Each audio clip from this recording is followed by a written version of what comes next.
நமது ஜெபம் டிவியில் பூரண சுவிசேஷ எக்காலம். ஆண்டவர் என்னை உயர்த்துவார், ஆண்டவர் என்னை மேன்மைப்படுத்துவார். உள்ள வேலை செஞ்சிருச்சு, உங்க மைண்ட் நம்ப ஆரம்பிச்சிட்டு, உங்க இருதயம் நம்ப ஆரம்பிச்சிட்டு, உங்க சோல் நம்ப ஆரம்பிச்சு. ஆனா உங்க வாழ்க்கையை நம்பின காரியத்தை நீங்க வெளியில பேசணும். நான் மரிப்பதில்லை, கர்த்தர் எனக்குள்ளாக ஒரு புதிய ஜீவனை கொடுக்கிறார். இன்றைக்கு மரணத்தை எதிர்பார்த்து உட்கார்ந்து கொண்டிருக்க பலருடைய வாழ்க்கையில் கர்த்தர் ஜீவனை பேசுகிறார். மரணத்தின் சத்தங்கள் உங்கள் வாழ்க்கையில் இருப்பதில்லை. நீங்கள் ஜீவனோடு மீண்டும் எழும்புவீர்கள். கர்த்தர் உங்களை எழும்ப செய்வார். உங்கள் பிசினஸ்கள் எழும்பும், உங்கள் பிள்ளைகள் பொழைப்பார்கள், உங்களுடைய வாழ்க்கை மாறும், உங்களுடைய நிலைமைகள் மாறும், உங்களை கர்த்தர் உயர்த்துவார். Blessing Worship Center presents Trumpet of the Full Gospel every Monday at 7:30 p.m. Don't miss it on Jebam TV. Let us turn to the book of 2 Timothy. 2 தீமோத்தேயு புத்தகத்துக்கு என்னோடு கூட திருப்பிக் கொள்ளுங்கள். 4th chapter, 4ஆம் அதிகாரம் 10th verse. 10ஆம் வசனம். ஏனென்றால் தேமா இப்பிரபஞ்சத்தின் மேல் ஆசை வைத்து என்னை விட்டு பிரிந்து தெசலோனிக்கே பட்டணத்துக்கு போய்விட்டான். கிரெஸ்கே கலாத்தியா நாட்டிற்கும் தீத்து தல்மாத்தியா நாட்டிற்கும் போய்விட்டார்கள். So he says he has deserted and quitted the ministry because he was attached to the world. இப்பிரபஞ்சத்தின் மேல் ஆசை வைத்து ஊழியத்தையும் தன்னையும் விட்டுவிட்டு தேமா போய்விட்டான் என்று பவுல் சொல்கிறார். The danger part of a person's life falls when we keep our heart attached to what God has given us. கர்த்தர் நம்மிடத்திலே கொடுத்ததிலே நம்முடைய இருதயத்தை நாம் வைப்போமானால் அதுதான் நம்முடைய வாழ்க்கையில் ஒரு பெரிய ஆபத்தாக வருகிறது. God gives us blessings in our life. கர்த்தர் நம்முடைய வாழ்க்கையிலே ஆசீர்வாதங்களை கொடுக்கிறார். But if our heart is attached to it, நம்ம அந்த ஆசீர்வாதத்தோடு கூட நம்ம இருதயங்கள் இணைந்து இருந்தால், if those things can disturb the life or connection that we have with God, உங்களுக்கும் எனக்கும் தேவனோடு கூட இருக்கிற உறவை தொடர்பை அந்த ஆசீர்வாதங்கள் தடை செய்யுமானால், one example I'll tell you. உதாரணத்துக்கு சொல்லுங்க. If God gives you a business, கர்த்தர் உங்களுக்கு ஒரு வியாபாரத்தை கொடுக்கிறார், and you grow in that business, அந்த வியாபாரத்தில் நீங்கள் வளருகிறீர்கள், and you're getting richer in that business, அந்த வியாபாரத்தில் நீங்கள் ஐஸ்வரியமானாகிறீர்கள், and now you don't have time for God, ஆனால் இப்பொழுதோ கர்த்தருக்கு கொடுக்க உங்களுக்கு நேரம் இல்லை, you will start sliding down. நீங்கள் சறுக்க ஆரம்பிப்பீர்கள். Thema had the same experience. தேமாவுக்கு அதே அனுபவம் தான் இருந்தது. Before the business was successful, வியாபாரம் ஜெயமாய் மாறுகிறது, before he got that job, அந்த வேலை கிடைப்பதற்கு முன்பாக, before he was lifted up high, உயர்த்தப்படுவதற்கு முன்பாக, the time that he had for God, தேவனுக்கு அவன் கொடுத்த நேரம், the priority that he gave for God, தேவனுக்கு முதன்மை இடத்தை கொடுத்தது, the importance that he gave for God, தேவனுக்கு அவன் கொடுத்த முக்கியத்துவம் is all vanished away, அது எல்லாம் இப்பொழுது தொலைந்து போனது. because the same thing that the Lord gave him became an obstacle in his life. ஏனென்றால் கர்த்தர் அவனுடைய வாழ்க்கையிலே எதை கொடுத்தாரோ அதே ஆசீர்வாதமே இப்பொழுது அவனுடைய வாழ்க்கையிலே ஒரு தடையாய் நிற்கிறது. If you want to know if you are attached to what God has given you, கர்த்தர் உங்களுக்கு கொடுத்த ஏதோ ஒன்றோடு கூட நீங்கள் இணைந்திருக்கிறீர்கள் என்று அறிய வேண்டுமானால், you might say I don't have the likeness for money, நீங்க சொல்லலாம் உங்களுக்கு பண ஆசை இல்லை என்று, I don't have a likeness for great things, எனக்கு பெரிய காரியங்கள் மேலே but ஆசை விருப்பம் இல்லை. you can find out if you are attached or not by this one example. நீங்கள் இந்த ஒரு உதாரணத்தை வைத்து அந்த காரியத்தில் நீங்கள் உங்களை இணைத்துக் கொண்டிருக்கிறீர்களா ஒட்டி கொண்டிருக்கிறீர்களா என்பதை அறிந்து கொள்ளலாம். What God has given you takes our time with God. தேவனோடு கூட நீங்கள் செலவழிக்கிற நேரத்தை கர்த்தர் உங்களுக்கு கொடுத்த ஆசீர்வாதம் எடுத்துக்கொள்ளுமானால், you are attached not to God but you are attached to that. நீங்கள் தேவனோடு இணைந்திருக்கவில்லை, நீங்கள் அந்த ஆசீர்வாதத்தோடு கூட தான் இணைந்திருக்கிறீர்கள். எத்தனை பேருக்கு இது புரியுது? See, இன்னைக்கு பிராக்டிக்கல் லைஃப்ல ஏன் கர்த்தர் ஒருவனை உயர்த்துவதை நிறுத்தி விடுகிறார்னா, ஒரு மனுஷனுடைய ரட்சிப்பு கர்த்தருக்கு ரொம்ப முக்கியம். அவனுடைய பணத்தை காட்டிலும் அவனுடைய ஆசீர்வாதத்தை காட்டிலும் அந்த மனிதனுடைய ரட்சிப்பை கர்த்தருக்கு பார்க்கிறார். அப்போ ஒரு மனிதன் கர்த்தர் கொஞ்சோண்டு பணத்தை கொடுத்து ஒரு சின்ன ஒரு உயர்வை கொடுக்கும் போது, அவன் ஒன்றுமே இல்லாத நேரத்தில் கர்த்தருக்கு கொடுத்த காரியங்களை இப்போ அவனால் கொடுக்க முடியலன்னா அந்த காரியம் அப்படியே சறுக்கலாய் அவனுடைய வாழ்க்கையில் அது மாறி விடுகிறது. எத்தனை பேருக்கு புரியுது? So I think God is talking to someone out here. இங்க இருக்கிற யாரோ ஒருவரோடு கூட கர்த்தர் பேசிக் கொண்டிருக்கிறார். Don't slide down. நீங்கள் கீழே சறுக்க வேண்டாம். Demas slided down. தேமா சறுக்கினார். He slided from his calling, he slided from his liftment, he slided from his anointing. தன்னுடைய அபிஷேகத்திலே, தன்னுடைய அழைப்பிலிருந்து, தன்னுடைய ஊழியத்திலிருந்து, தன்னுடைய ஸ்தானத்திலிருந்து தேமா சறுக்கினார். ஒரு பெரிய I met a big doctor. ஒரு பெரிய ஒரு மருத்துவரை நான் சந்தித்தேன். He is a specialist for cancer. கேன்சருக்கு விசேஷித்த மருத்துவர். He is in England. அவர் இங்கிலாந்து தேசத்திலே இருக்கிறார். And I also heard that he consults for the royal family. அந்த அந்த இங்கிலாந்து தேசத்தில் இருக்க ராணிக்கும் அந்த ராஜ குடும்பத்திற்கும் அவர்தான் மருத்துவர் என்பதை நான் Even for the high official, the prime minister's office, he is a consultant for cancer. அரசாங்கத்திலே மேல் அதிகாரிகள் அல்லது பிரதம மந்திரி அவர்களுக்கெல்லாம் கூட இவர்தான் மருத்துவம் பார்க்கிற ஒரு நபர். And one day he is a Christian from Sri Lanka. அவர் ஸ்ரீலங்காவிலிருந்து வந்த ஒரு கிறிஸ்தவ He மனிதன். is excelling in his profile. அவன் தன்னுடைய மருத்துவத்திலே சிறந்து விளங்குகிற ஒரு So மனிதன். once when we went to England, England தேசத்துக்கு நான் போன he பொழுது invited me and my wife for a lunch. அவர் என்னையும் என்னுடைய மனைவியும் மதிய உணவுக்கு அழைத்தார். So we went and had lunch in their home. நாங்கள் அவர்களுடைய வீட்டுக்கு போய் அங்கே மதிய உணவு நாங்கள் உண்டோம். எல்லாம் கவனிக்கிறீங்களா? நீங்க வசனத்தை கவனிக்கலாத இழப்பு உங்களுக்கு மட்டும்தான். ஆமென். நல்ல கவனமா கேட்போம். So we were having lunch. நாங்கள் மதிய உணவுக்கு நாங்க அங்க போயிருந்தோம். After having lunch, மதிய உணவுக்கு he said பிறகு quickly pray for us. அவர் சொன்னார் சீக்கிரமா எனக்கு So ஜெபிங்க. we prayed quickly. நான் சீக்கிரமா And he said get into the car, I will drop you and I'll have to go somewhere. அதற்கு பிறகு அவர் சொன்னார் நீங்க கார்ல ஏறுங்க, உங்களை நான் இறக்கி விட்டு நான் இன்னொரு இடத்துக்கு போக வேண்டும்.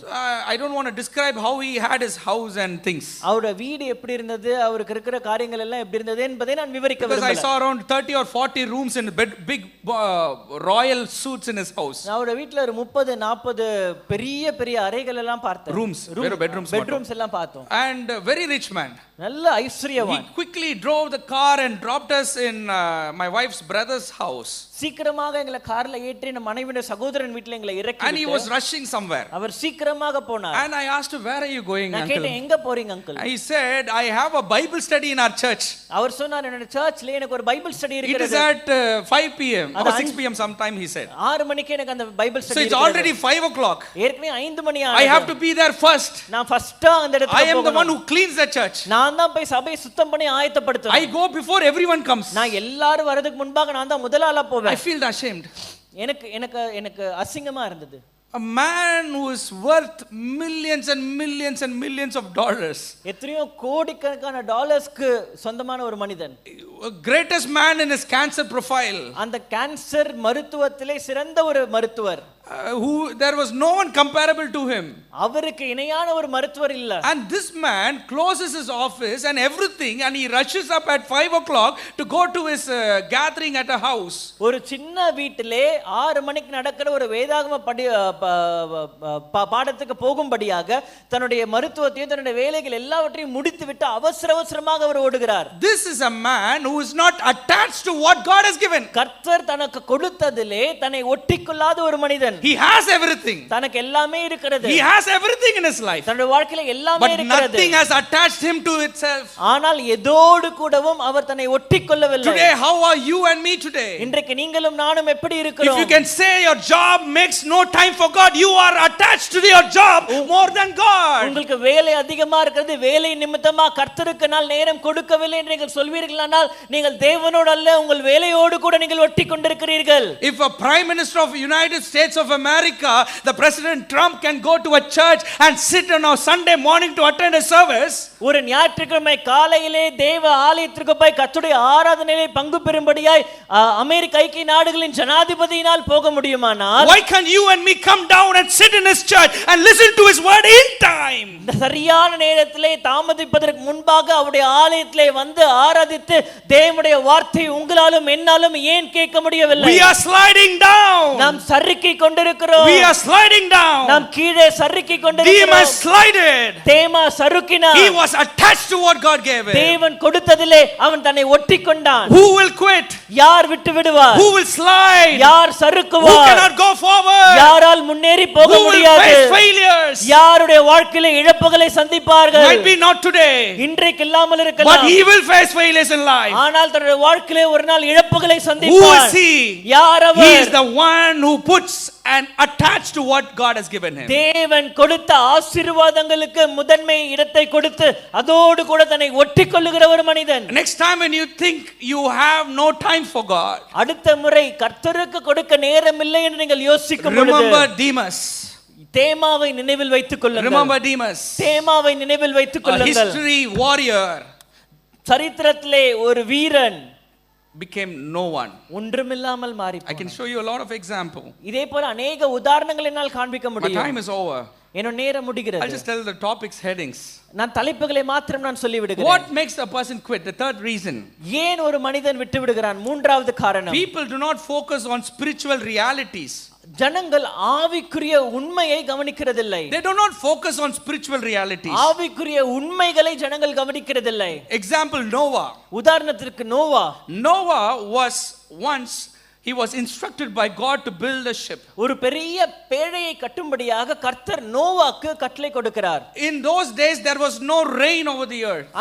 அந்த நாட்களிலே பூமியின் மேலே மழை இல்லை. If anyone comes and says there's going to be fire that is going to pour from sky, யாராவது ஒருவர் இன்றைக்கு வந்து வானத்திலிருந்து அக்கினி கீழே விழப்போகுது என்று சொன்னால், how is it so?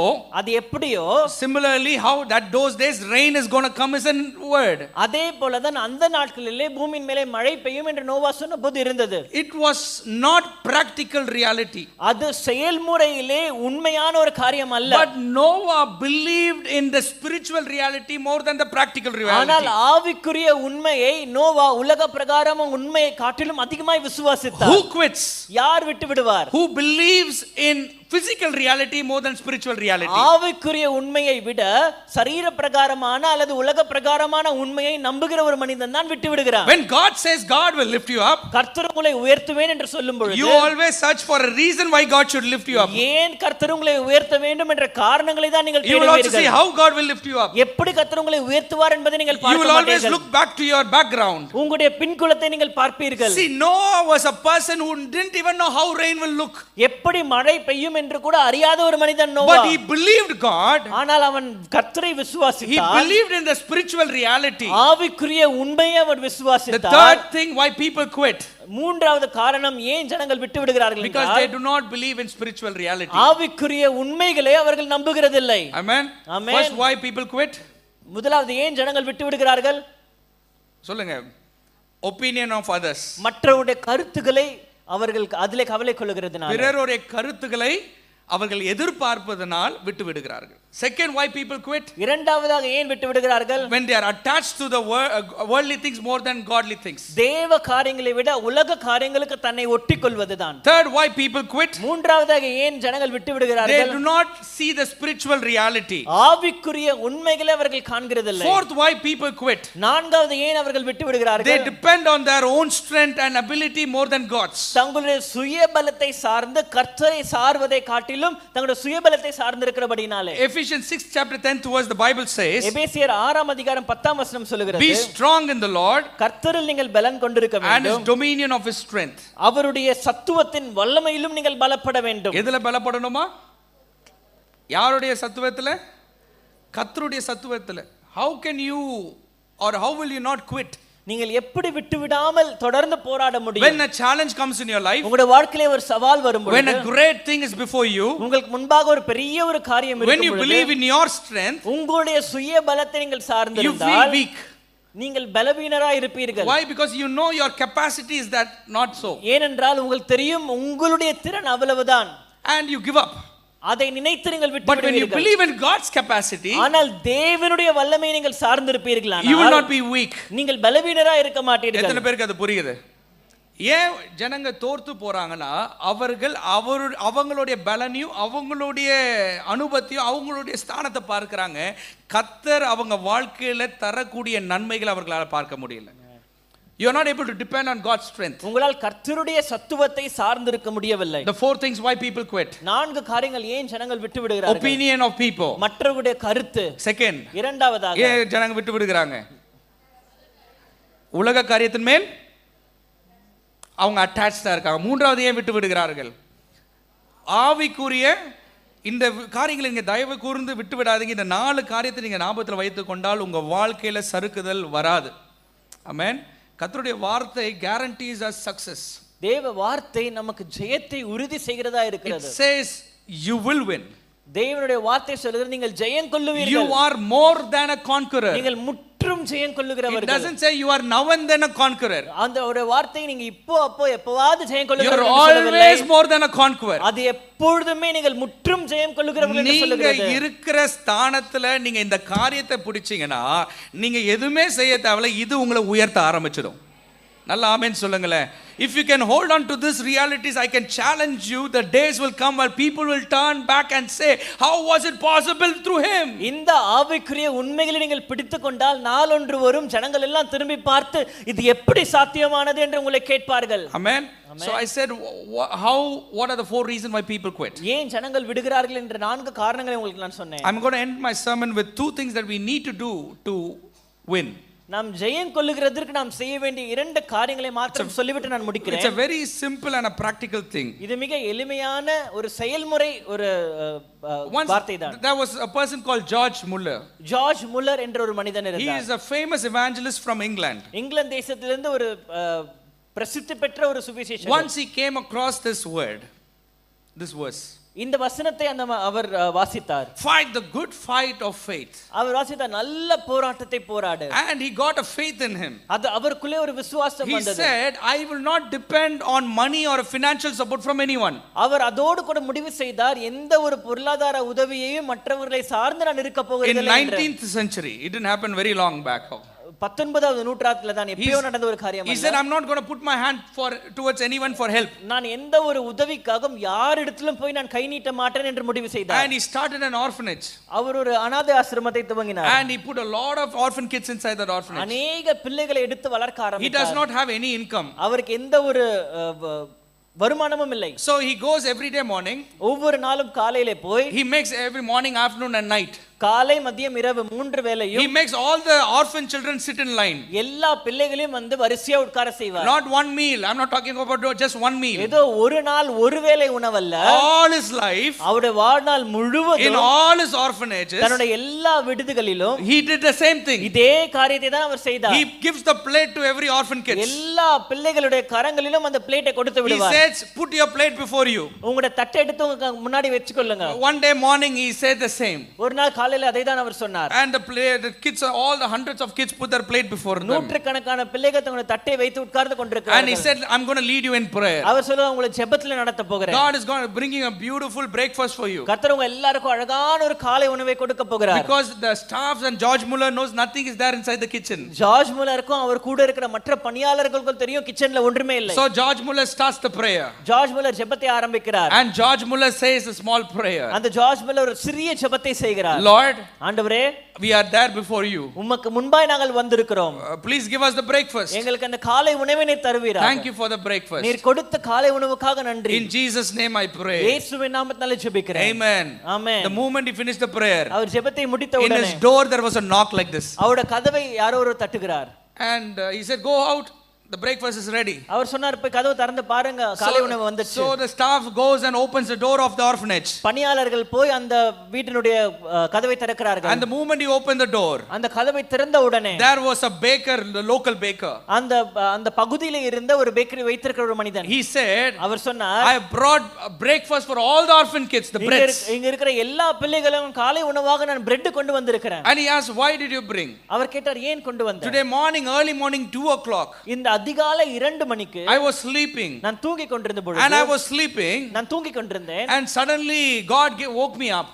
திடீரென்று கர்த்தர் என்னை எழுப்பி, He said, make breads for the orphan kids nearby. கர்த்தர் சொன்னார், பக்கத்துல இருந்த அநாத ஆசிரமத்துல இருக்கிற அந்த பிள்ளைகளுக்கு நீ பிரெட் செய் என்று சொன்னார். And from 2 o'clock till now 8 o'clock I'm making breads. 2 மணிக்கு எழுந்து நான் இப்ப 8 மணி வரைக்கும் நான் பிரெட் செஞ்சு கொண்டிருந்தேன். And he brings the bread and opens and gives to George Muller. அந்த பிரெட் எல்லாம் எடுத்து வந்து ஜார்ஜ் முல்லர் இடத்திலே கொடுக்கிறார். And they are serving to the kids. எல்லா பிள்ளைகளுக்கும் அது கொடுக்கிறார்கள். And after a few minutes, ஒரு சில நிமிடங்கள் கழித்து, they hear a noise of a vehicle, milk van standing before the gate. ஒரு பால் வண்டி அவரோட காம்பவுண்ட் வெளியில நிக்கிற சத்தம் கேட்கிறது. And he was horning.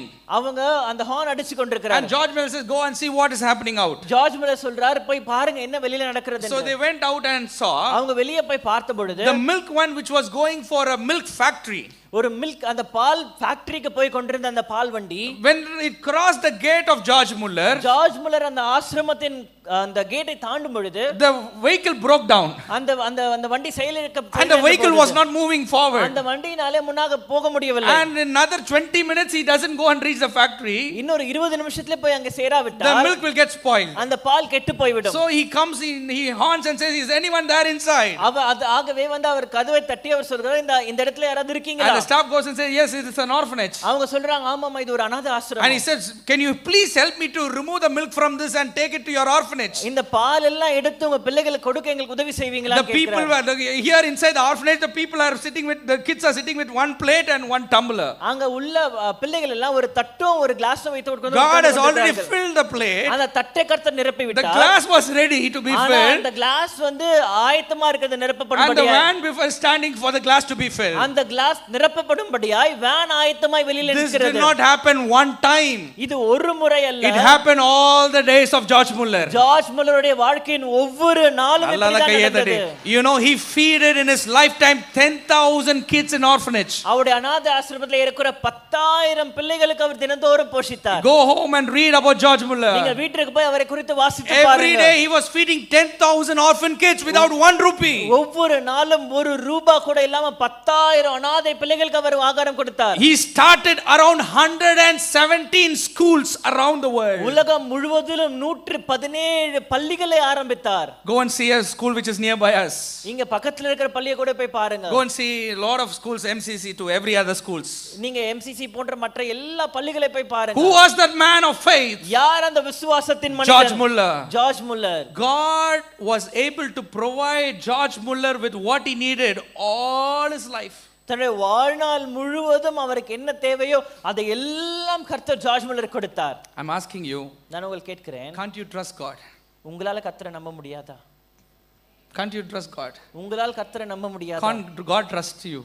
கர்த்தர் உங்களை நம்பலாமா? Can't God lift you up? கர்த்தரால் உங்களை உயர்த்த முடியாதா? Can't God bless you? கர்த்தரால் உங்களை ஆசீர்வதிக்க Can't God முடியாதா? change your life of your children? கர்த்தரால் உங்களுடைய பிள்ளைகளுடைய God can do it if you can trust him. நீங்கள் அவரை விசுவாசித்தால் கர்த்தரால் கூடும். ஒரு மனிதன் வாழ்நாள் முழுவதும் ஒரு ரூபாய் யார்கிட்ட நான் கேட்க மாட்டேன், ஆனால் 10,000 பிள்ளைகளுக்கு டெய்லி காலையில மதியான ராத்திரி என்று கர்த்தரால் போஷிக்க கூடுமானால் உங்களுடைய தேவைகளை சந்திக்க கர்த்தரால் கூடும்.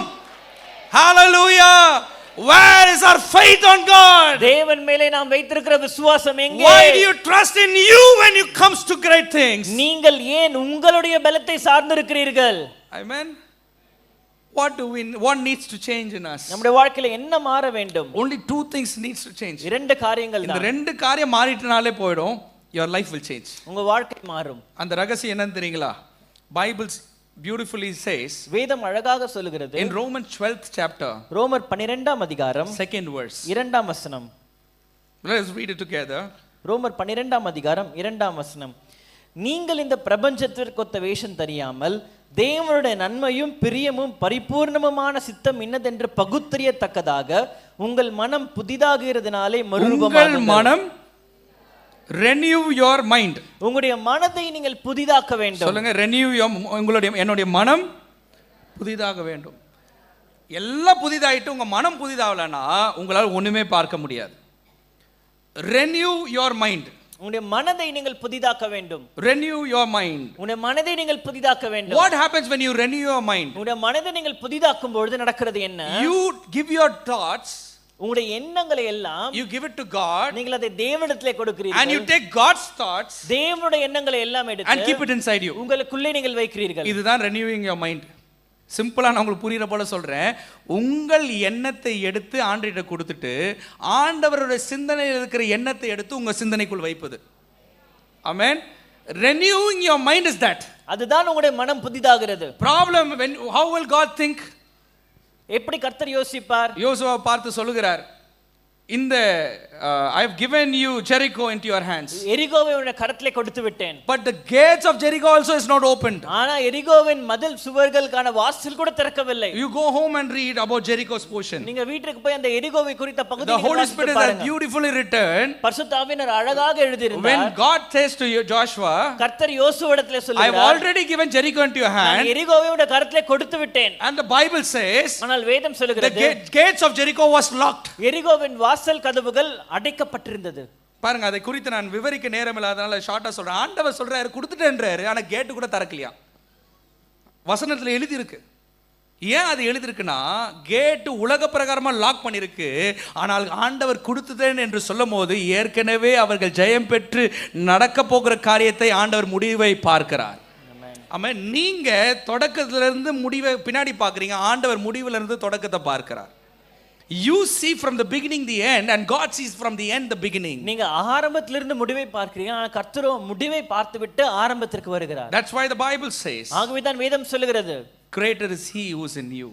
உங்களில் இருக்கிறவர் பெரியவர். I'm going to finish with this two things. இந்த இரண்டு காரியங்களோடு கூட First, renew your mind. முதலாவதாக உங்களுடைய மனம் புதிதாக வேண்டும். That's a verse that beautifully says, அழகான ஒரு வார்த்தை வேதத்தில் சொல்லப்பட்டிருக்கு. Romans 8 chapter 6th and 8th verse, ரோமர் 8ஆம் அதிகாரம் 6ஆம் 8ஆம் வசனம் சொல்லுகிறது, to be carnally minded is death, and to be spiritually minded is life. மாம்ச சிந்தை மரணம், ஆவியின் சிந்தையோ ஜீவனும் சமாதானமுமாம். To be carnally minded is death. What does it mean? மாம்ச சிந்தை மரணம் என்றால் என்ன? To be minded about cancer is death.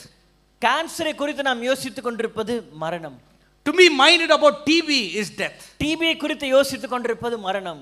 To be minded about something is death. ஏதோ ஒன்றை குறித்தே யோசித்துக் கொண்டிருப்பது மரணம். To be minded of fear is death. பயத்தை குறித்து யோசித்துக் கொண்டிருப்பது மரணம். To be minded about things that might happen against us is death. நமக்கு எதிராய் நடக்கக்கூடிய காரியங்களை குறித்தே நாம் யோசித்துக் கொண்டிருப்பது மரணம். That is what Bible says. அதுதான் வேதம் சொல்லுகிறது. To be carnally minded, மாம்ச சிந்தையாய் எல்லாரும் அதை இருப்பது. படிங்களே, அது என்ன படிச்சு முடிக்கல. Can you read it together? To be மாம்ச சிந்தை, சொல்லுங்க, மாம்ச சிந்தை மரணத்தை, திருப்பி படிங்க, மாம்ச சிந்தை மரணம், ஆவியின் சிந்தையோ ஜீவனும் சமாதானமுமாம். இப்போ பைபிள் மாம்ச சிந்தன்றது எதை சொல்றதுன்னா, நீங்க எதை குறித்து நீங்க பயப்படுறீங்களோ அதுதான் மாம்ச சிந்தை. நீங்க மரணத்தை குறித்து பயந்தீங்கன்னா அது மாம்ச சிந்தை, அது மரணத்தை கொண்டு வந்துடும். நீங்க ஏதோ ஒரு காரியத்தை குறித்து நீங்கள் பயந்தீங்கன்னா அது மாம்ச சிந்தனையாய் வசனம் சொல்லுகிறது, அது மரணத்தை விளைவிக்கும். ஆனால் ஆவியின் சிந்தனையோ ஜீவனும், சொல்லுங்க, ஜீவனும் சமாதானம். ஆவியின் சிந்தனை தெரியுங்களா? மாம்ச சிந்தை சொல்லும் இது லாஸ்ட் ஸ்டேஜ் ஆஃப் கேன்சர் சொல்லும், ஆனா ஆவியின் சிந்தை சொல்லும் இது கேன்சரே இல்லை, அவருடைய தழும்புகளால் நீங்கள் சுகமானீர்கள் என்று சொல்லும். அப்போ நீங்க யோசிக்க வேண்டியது எதனா, மாம்ச சிந்தையை நீங்க யோசிச்சீங்கன்னா அது மரணத்தை கொண்டு வருமா? பைபிள் சொல்லுகிறது to be carnally minded itself is death. மாம்ச சிந்தையே மரணம். நீங்க அது நாங்க தெளிவா கவனிச்சு பாருங்க. he said if you believe in carnally minded it's not death. It's not, it doesn't say that. அங்கே வந்து மாம்ச சிந்தையை நீங்கள் விசுவாசித்தால் மரணம் என்று சொல்லப்படவில்லை. நீங்க மாம்ச சிந்தனை நீங்க கேன்சர் குறித்து யோசிச்சிருக்கீங்க அதனால மரணத்தை அப்படி சொல்லல. நீங்க அதை குறித்து நினைத்து கொண்டிருந்தாலே அது எதை கொண்டு வருமா? மரணத்தை கொண்டு வருமா? Bible clearly warns us many things.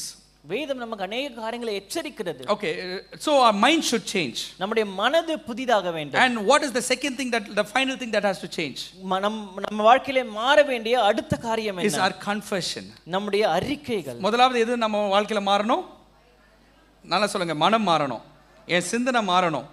மரணத்தை குறித்து யோசிக்கவே கூடாது. மரணத்தை குறித்து பேசக்கூடாது. சொல்ல, மரணத்தை குறித்து, பயத்தை குறித்து, வியாதியை குறித்து, தோல்வியை குறித்து யோசிக்கவே கூடாது. இன்னைக்கு பிசாசானவன் வியாதியை குறிச்சும் மரணத்தை குறிச்சும் யோசிக்க வைக்க தான் நீங்க டிவியை போய் ஆன் பண்ணி பாருங்க. அங்க இது நடந்துச்சு, அங்க இது நடந்துச்சு, இப்படி ஆயிடுச்சு, அங்க இவன் செத்துட்டான், அங்க செத்துட்டான், அப்படி செத்துட்டான், இப்படி செத்துட்டான்னு சொல்லி உங்க சிந்தனைக்குள்ளாக மரணத்தின் சத்தத்தை கொண்டு போய் விதைக்க பிசாசானவன் முயற்சி எடுக்கிறான். அப்போ when it comes into our mind and when we think about it, it brings death into our life. இப்படிப்பட்ட காரியங்களை நம்ம யோசித்து கேள்விப்பட்டு நம்ம மனதிலே கொண்டு வரும் பொழுது அந்த மாம்ச சிந்தையானது மரணத்தை கொண்டு வரும். இரண்டாவது எது மரணத்தை கொண்டு வருகிறதுனா, நம் பேசுகிற வார்த்தை, the confessions. நம்முடைய வாயின் அறிக்கை, நம்முடைய வாயின் ஒரு முக்கியமான ஒரு வார்த்தையை நான் சொல்லி முடிக்க விரும்புகிறேன். just before I came to the church, நான் ஆலயத்திற்கு வருவதற்கு முன்பாக God gave me a little revelation. ஒரு சின்ன ஒரு வெளிப்பாட்டை கர்த்தர் எனக்கு that revelation really shook me. அந்த வெளிப்பாடு எனக்கு ஒரு பெரிய ஒரு அதிர்ச்சி கொடுத்தது. நான் அதோடு கூட முடிக்கிறேன். He said confession. அவர் சொன்னார் அறிக்கை. The Bible says, வேதம் சொல்லுகிறது, in Ephesians 6 chapter 11th and you need not take, you can go home and read. எபேசியர் 6ஆம் அதிகாரம் 11ஆம் வசனம், put on the full armor of God, தேவனுடைய சர்வாங்க ஆயுதத்தை தரித்துக் கொள்ள வேண்டும், to stand against the wiles of the devil, எல்லா விதமான பிசாசின் சத்துருவின் காரியங்களுக்கு எதிர்த்து நிற்கும்படியாக. And 13th verse it says, 13ஆம் வசனம் சொல்லுகிறது, that you may be able to stand. நீங்கள் எதிர்த்து நிற்க திராணி உள்ளவர்களாகும்படி, நீங்கள் எதிர்த்து நிற்க திராணி உள்ளவர்களாய் மாறும்படி. அப்போ நமக்கு திராணியை கொடுக்க ஏதோ ஒரு விஷயத்தை கர்த்தர் பின்னாடி சொல்றார். அதுல ஒரே ஒரு காரியத்தை சொல்லி நான் முடிக்கிறேன். And it says in 14th and 16th verse, 16ஆம் வசனம் 16ஆம் வசனத்துல சொல்லுகிறது, above all taking the shield of faith, சத்தியம் என்னும் விசுவாசம் என்னும் கேடகத்தை எடுத்துக்கொண்டு, விசுவாசம் என்ற கேடகத்தை எடுத்துக்கொண்டு, quenching all the fiery darts of the devil. எல்லா விதமான பொல்லாங்கனையும் அக்னியாஸ்திரங்கள் எல்லாம் அவித்து போடத்தக்கதாய். அப்போ பிசாசு வியாதி என்ற காரியத்தை அடிக்கும் போது நீங்க என்ன பண்ணணுமா, விசுவாசம் என்ற அந்த ஷீல்டை எடுத்து அதுக்கு முன்னாடி வைத்து அது எனக்கிட்ட வேலை செய்யாதுன்னு சொல்லணும். எத்தனை பேருக்கு புரியுது? பிசாசு நீ தோல்விக்குரியவன் சொல்லும் போது விசுவாசத்தோட கேடகையை எடுத்து முன்பாக வைத்து நான் தோல்விக்குரியவன் அல்ல, நான் ஜெயத்துக்குரியவன் சொல்லணும். See, the Bible clearly says, put on the full armor of God so that you shall stand. வேதம் நமக்கு தெளிவாக சொல்லுகிறது, தேவனுடைய சர்வாங்க வர்க்கத்தை தரித்துக் கொள்ள வேண்டும், அப்பொழுது நாம் அதற்கெல்லாம் நீங்கள் நிற்க திராணி உள்ளவர்களாய் மாறுவீங்க. எப்ப நிற்க திராணி உள்ளவர்களாக மாறுறோம் சொல்லுங்களேன். பொல்லாங்கானவன் எரிகிற ஒவ்வொரு ஆயுதங்களையும் நீங்க விசுவாசம் என்ற அந்த ஷீல்டை எடுத்து இது என்கிட்ட வேலை செய்யாது, மந்திர சூனியம் என்கிட்ட வேலை செய்யாது, எனக்கு எந்த வியாதியும் வராது, கர்த்தர் என்னை உயர்த்தி வைப்பார், கர்த்தர் என்னை மேன்மைப்படுத்துவார், கர்த்தர் என்னை ஆசீர்வதிப்பார், கர்த்தர் என்னோடு கூட இருப்பார், நான் கையிட்டு செய்கிற காரியங்கள் வாய்க்கும். இப்படிப்பட்ட விசுவாசத்தின் கேடகளை எடுத்து பிசாசு நம்மளுக்கு எதிராக ஏறுகிற ஒவ்வொரு ஆயுதங்களையும் ஒன்றுமில்லாமல் ஆக்கும்படியாக கர்த்தர் உங்கள் கையில ஒரு ஷீல்டை கொடுக்கிறார். ஆமென். அப்போ ஷீல்டு கையில் கொடுக்குறாரு. ஷீல்டை எடுத்துட்டு நீங்கள் என்ன பண்ணுறீங்கன்னா, பிசாசு ஏகிறத நீங்கள் தடுக்கிறீங்க, உங்கள் வார்த்தையை கொண்டு நீங்கள் பேசி அதை நடக்க செய்கிறீங்க.